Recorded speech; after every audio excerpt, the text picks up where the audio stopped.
Thailand ಮತ್ತು Cambodia ಗಡಿಯಲ್ಲಿ ಒಂದು ಹಿಂದಿನ ಕಾಲದ ಆಲಯದ ಬಗೆಗೆ ವಿವಾದ. ಥಾಯ್ ಸೇನೆಯು ಇತ್ತೀಚೆಗೆ ವಿಷ್ಣುಮೂರ್ತಿಯನ್ನ ಉಳಿಸುವುದರೊಂದಿಗೆ ಹೊಸ ವಿವಾದ ಕಂಡಿದೆ. ಈ ಆಲಯವು ಬುದ್ಧ ಜೈನ ಕಾಲದಾಗಿದೆ. ಆಗಿನ ಈ ಆಲಯದಲ್ಲಿ ಶಿವ, ಬುದ್ಧ ಮೊದಲಾದ ಮೂರ್ತಿಗಳು ಇದ್ದವು.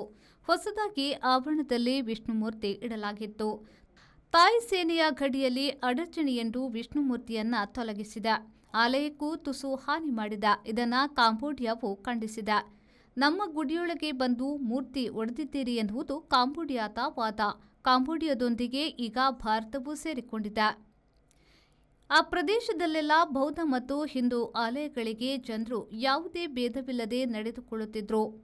ವಿಷ್ಣುಮೂರ್ತಿಯನ್ನ ತೆಗೆದೊಗೆಯುವುದರೊಂದಿಗೆ ಲಕ್ಷಾಂತರ ಜನರ ಭಾವನೆಗಳಿಗೆ ನೋಯಿಸಲಾಗಿದೆ ಎಂದು ಭಾರತದ ವಿದೇಶಾಂಗ ಸಚಿವಾಲಯದ ವಕ್ತಾರ ರಣಧೀರ್ ಜೈಸ್ವಾಲ್ ಹೇಳಿಕೆ ನೀಡಿದ್ದಾರೆ. ಗಡಿಯ ಪ್ರೇಹವಿಹಾರ್ ಪ್ರಾಂತ್ಯದಲ್ಲಿ ಈ ವಿವಾದ ಆಗಿದೆ. 2014ರಲ್ಲಿ ಹಳೆಯ ಆಲಯದ ಆವರಣದಲ್ಲಿ ಹೊರಮುಖವಾಗಿ ವಿಷ್ಣುವಿನ ಮೂರ್ತಿ ನಿಲ್ಲಿಸಲಾಗಿತ್ತು ಎಂದು ಕಾಂಬೋಡಿಯಾ ಸರ್ಕಾರದ ವಕ್ತಾರ ಕಿಮ್ ಚನ್ ಫನ್ನಾ ಹೇಳಿದ್ದಾರೆ.